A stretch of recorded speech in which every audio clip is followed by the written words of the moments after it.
आज्ञा जय जगन्नाथ। जय जगन्नाथ। आज गोटे प्रश्न अच्छी कि प्रश्न? गणेश पूजा हाँ सत्य गणेश पूजा पचार आज्ञा जो गणेश ठाकुर पूजा करा गणेश पूजा करा केवल पिला माने करिया उचित ना विद्यार्थी माने करिया उचित कि समस्त पूजा? हाँ ये मन गोटे बढ़िया प्रश्न टे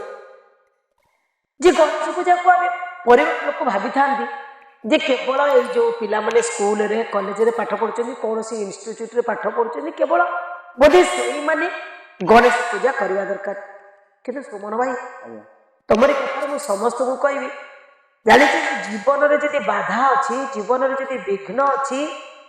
आ जदी कौन सफलता पाइबा पाई चाहूचंती गणेश चतुर्थी दिन घरे घरे पूजा करवा दरकार घरे घरे आज्ञा सी होचंती विघ्न विनाश सी होचंती अग्र पूज्य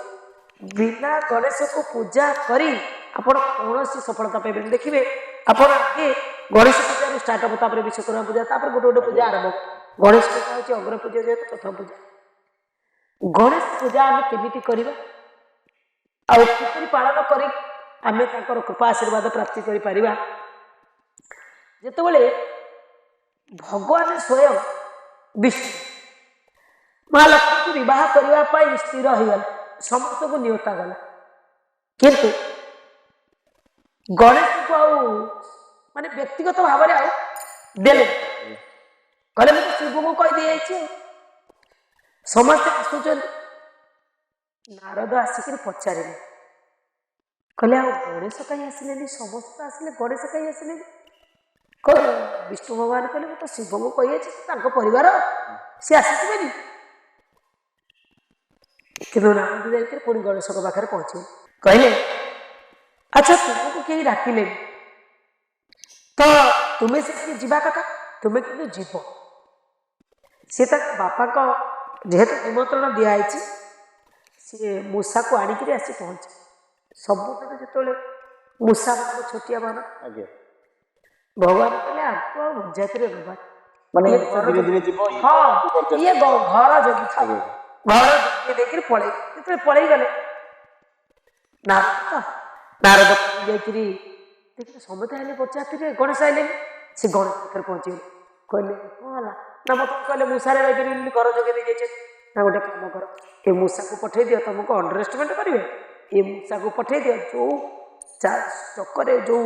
विमान रे जाऊँ जो शगड़ गाड़ी जाऊँ रास्ता जाकि खोली दे मूषा खोली दो रास्ता मूषा जाई सब खोलीदेला एमती पड़गले जे उठी पारे ना गोटे पुणी जाई पहुँचे बोले कौन ना कई रास्ता खोली कई जापना ना गणेश भगवान जहाँ डाक सी मूषा को जब कहीदेवे ताले सब ठीक ठाक हो से गणेश भगवान को डाकिले आउ सी आके मरामती कर सारापर जाकि बाहर को गले से भगवान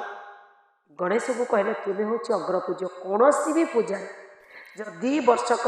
गणेश को पूजा करा जाए पुणी गणेश को देख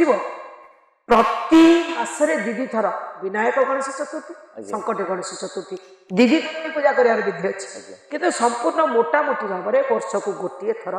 गणेश चतुर्थी दिन आम घरे घरे यदि गणेश पूजा करी खसा लड्डू देकरी गणेश भगवान को पूजा करवा पिला मुंडे छुआई नड़ियाटी फटेवा ता सहित जदि नुआ पेनसिल नुआ खाता कि जदि कौन कंपानी अच्छी आपणकर किसी हिसाब किताब लिखुं से हिसाब किताब नुआ खाता ता सहित पेन ताको सब पूजा करंतु आ जो पिला को नुआ कि पढ़ेबे आप विद्यारंभ संस्कार भी करंतु घरे निश्चित गणेश पूजा करें समस्त प्रकार बाधा विघ्न जीव यही वर्ष मुझे कहबी गणेश पूजा आपण मैंने घरे पालन करंतु कमेंट में लिखु आउ कौ विषय जानापी चाहते घर द्वार लिपा पोछा कर गणेश भगवान खसा लड्डू सहित फूल सहित दुब बरकोली पत्र सबुठ दुब जदि गणेश को देवे ना बहुत शुभ होता है तेणु देखिए पूजा करूँ घर रखा समस्त विघ्न जाऊ कौ विषय आज जाना चाहते निश्चित कमेंट में लिखे ता सहित मो चैनल जदि नुआ अच्छा ताले सब्सक्राइब करें जदि फेसबुक पेज देखुं फॉलो करिया भूलिबे नहीं ता सहित समस्त संग फ्रेंड रिलेटिव्स मान को आम भिडियोटी शेयर करवा सोमन भाई उचित कथाटे पचार मुझे कहबी ये समस्ते आम गणेश पालन करवा दरकार गणेश भगवान पूजा करवा दरकार ରହିଲି ଆଜ୍ଞା। ଜୟ ଗଣପତି, ଜୟ ଭଗବାନ।